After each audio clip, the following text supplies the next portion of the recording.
desesperación. No, no, ese no es el plan de Dios. El plan de Dios para ti es que seas feliz, que tengas un hogar feliz, esposa, hijos felices, que aunque no tengas una cantidad exorbitante de dinero, que no te falte el pan de cada día, que no te falte el dinero para tus necesidades básicas, que tengas salud y que cuando llegue la noche duermas feliz de la vida. Pero eso nunca lo vas a lograr cuando estás lejos de Dios. Por eso Dios te llama. Y por eso Dios llamó al pueblo de Israel al monte Sinaí. Lo llamó, lo invitó a través de Moisés. Pero ¿qué pasó con el pueblo? El pueblo no aceptó la invitación. Tuvo miedo de Dios. ¿Por qué? Porque acababan de pecar. ¿Te acuerdas del incidente del becerro de oro? Acababan de pecar. Y el pecado, lo peor que te hace, además de separarte de Dios, es crear tormento en tu corazón. Entonces el pueblo le dijo a Moisés, Moisés, gracias, dile a Dios gracias, porque nos está llamando, porque nos está invitando, porque nos quiere hablar. Pero por favor, nosotros tenemos miedo de que su gloria nos fulmine. Entonces todo lo que quiere hablarnos a nosotros, que te hable a ti y después tú nos hablas a nosotros. Qué triste reacción de un pueblo al que Dios amaba y al que Dios llamaba. Ahora, Pablo, el apóstol Pablo, recuerda a los hebreos y también nos recuerda a nosotros lo que está escrito en Hebreos capítulo 12, versículos 18 y 19, refiriéndose a aquel llamado que Israel recibió en el monte Sinaí. Y mira lo que dice el texto.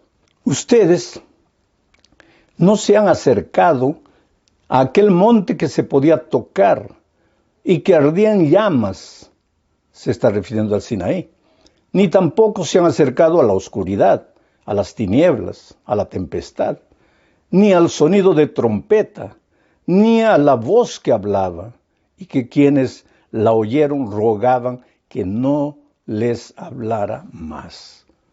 O sea, nosotros hoy no tenemos por qué tener miedo de acercarnos a Dios. ¿Y por qué no? Porque el Señor Jesucristo es nuestro intermediario. Él abrió las puertas para nosotros. Él es el camino para la salvación, querido. Él es el único camino.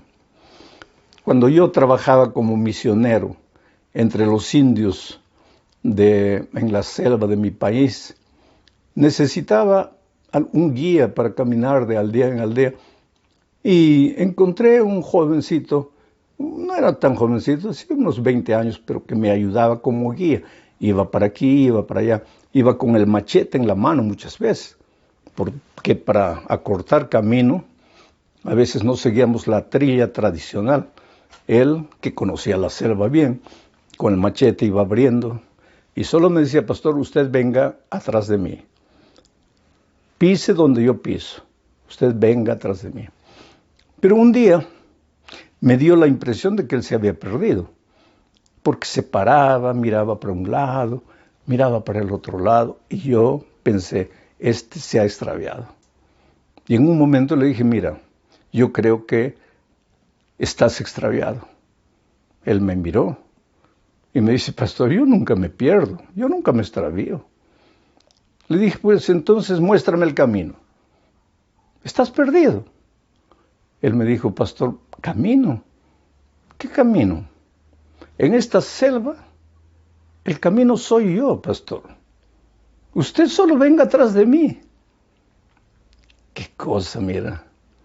Oh, querido, en este mundo, Jesús es el único camino. Cuando recibimos la invitación de Jesús, vamos a encontrar obstáculos, dificultades. No mires para nada. Tú solo mira a Jesús y camina porque Él es el camino. Vamos ahora a la tercera parte de este estudio, bajo el título La necesidad de un velo. En los tiempos de Israel, el velo era una necesidad, ¿sabes? ¿Por qué? Porque era símbolo de protección. Después del incidente del becerro de oro, la gloria de Dios casi fulminó al pueblo. No por causa de que Dios los quería castigar fulminándolos, sino porque su santidad era tan pura, tan limpia, que el pobre ser humano pecador no podía resistir la presencia de Dios. Entonces, para que el pueblo no muriera, Moisés tuvo que llevar el tabernáculo un poco lejos del campamento. Pero después Moisés intercedió, pidió perdón a Dios por el pueblo, y Dios lo perdonó. Y entonces Moisés trajo de vuelta el tabernáculo. Es interesante que en Israel el pueblo se formaba milimétricamente en orden. No es que llegaba a un lugar y cada uno levantaba su tienda donde quisiera. No, todo era por tribu, cada tribu en un determinado lugar. Y generalmente dejaban un patio grande en el medio donde se colocaba el tabernáculo, la presencia de Dios.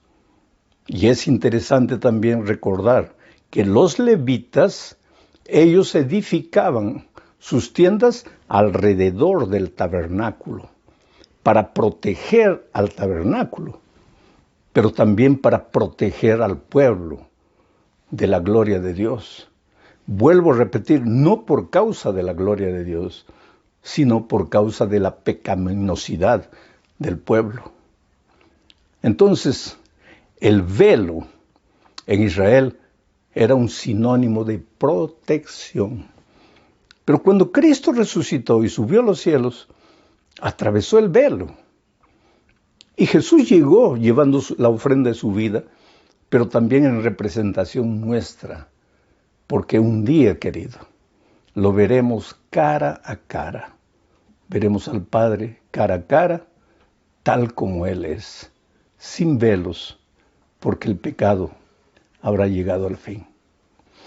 Vamos a la cuarta parte. El camino nuevo y vivo a través del velo.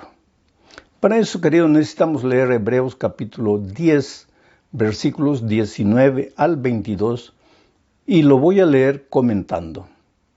Dice: hermanos, puesto que con toda libertad podemos entrar en el lugar santísimo por la sangre de Jesucristo, por el camino nuevo y vivo que Él nos abrió a través del velo, es decir, de su propio cuerpo, y puesto que tenemos un gran sacerdote al frente de la casa de Dios, ¿quién es el sacerdote? Cristo.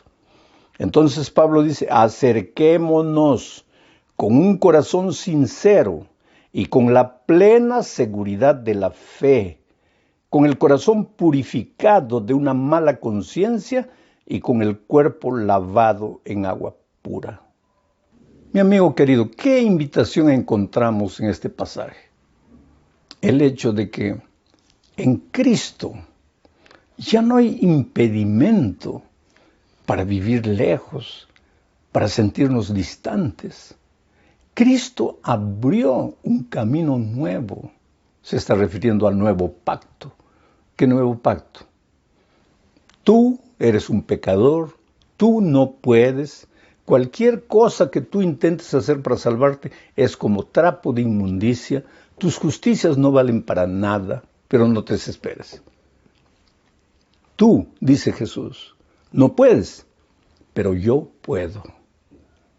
Tú estás condenado a muerte por causa de tus pecados, pero yo he muerto en tu lugar y he pagado el precio de tus pecados. Y he abierto un camino nuevo. Y ahora tú puedes venir confiadamente al trono del Padre, porque el pecado ya no puede ser una disculpa para que no te acerques al Padre. Y aunque el diablo te acuse y te diga que mereces la muerte, tú no le hagas caso.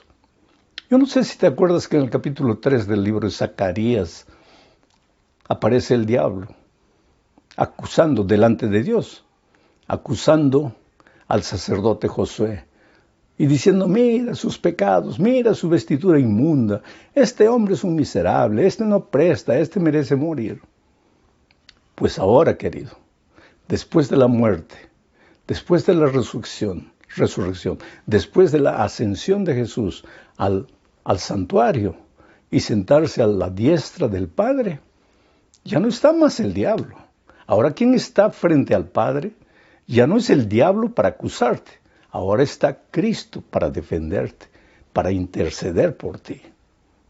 Solo que esto envuelve una responsabilidad, involucra una responsabilidad.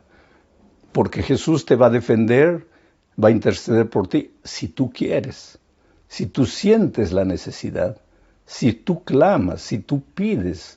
Porque vuelvo a repetir, el pecado no puede ser impuesto a nadie por la fuerza. Por eso la Biblia dice, hoy es el día de buena nueva, hoy es el día de salvación. Bueno, querido, llegamos a la última parte de este estudio bajo el subtítulo de Ellos verán a Dios. ¿Te acuerdas que en una parte anterior mencionamos que Pablo nos dice, ustedes no se han acercado como Israel al monte que ardía, al monte donde había fuego, ustedes no han llegado ahí? Entonces ahora en el texto de hoy continúa diciendo, ustedes por el contrario se han acercado al monte de Sión, a la ciudad, a la celestial Jerusalén, ciudad del Dios vivo, y a una incontable muchedumbre de ángeles, a la congregación de los primogénitos que están inscritos en los cielos, a Dios, el juez de todos, a los espíritus de los justos que han sido perfectos, a Jesús, el mediador del nuevo pacto, y a la sangre rociada que habla mejor que la de Abel. ¿En qué sentido nosotros hemos llegado a Jerusalén celestial si todavía estamos en esta tierra? Querido, Jerusalén celestial simboliza las cosas que no son de esta tierra. En otras palabras, esta es la esperanza del cristiano. Finalmente, nosotros no solamente nos acercamos a Jesucristo, no solamente tenemos la seguridad de saber que Él es nuestro intermediario, nuestro abogado defensor, sino que a través de la esperanza nos acercamos a nuestra patria celestial, a Jerusalén celestial, donde ya no habrá más necesidad de tabernáculo, porque el tabernáculo será Cristo con nosotros. Por eso tenemos que tener en cuenta en esta tierra que cuando vamos a la iglesia, aunque vamos a un templo de paredes y techo y puertas, en realidad estamos yendo a encontrarnos con Jesucristo. Porque el templo, en el cielo, el verdadero templo será Jesucristo. Y en esta tierra también el templo quiere ser Jesucristo. Entonces no entremos al templo como estamos entrando a un edificio cualquiera. Estamos entrando en la presencia del propio Dios para encontrarnos con el Señor Jesucristo. Y si eso es verdad, pues todo lo que hagamos, las flores, la música, la oración, la liturgia, los detalles del culto, tienen que apuntar a Cristo, tienen que llevar a Cristo. Y mucho cuidado con que esos detalles se vuelvan el objetivo central del culto y Cristo quede de lado. Querido, qué lección maravillosa. Dios te ama. En este momento tal vez estás pasando por una circunstancia difícil. Tal vez estás alegre, feliz. Dios está siendo muy bueno contigo. Gloria a Dios. Pero tal vez no estás tan feliz. Tal vez estás llorando. Tal vez estás triste. Tal vez te han herido, te han golpeado. Tus emociones están sacudidas. Te preguntas muchas veces si Dios te ha abandonado, si estás solo. No, no lo estás, querido. Yo sé que cuando el dolor llega, lo primero que el diablo habla al oído es, ya Dios te dejó. No, no es verdad. Y tú sabes que yo pasé por una tormenta terrible. Y en esos momentos he intentado ver el rostro de Dios, de Jesucristo. He intentado oír su voz diciéndome, hijo, esto va a pasar.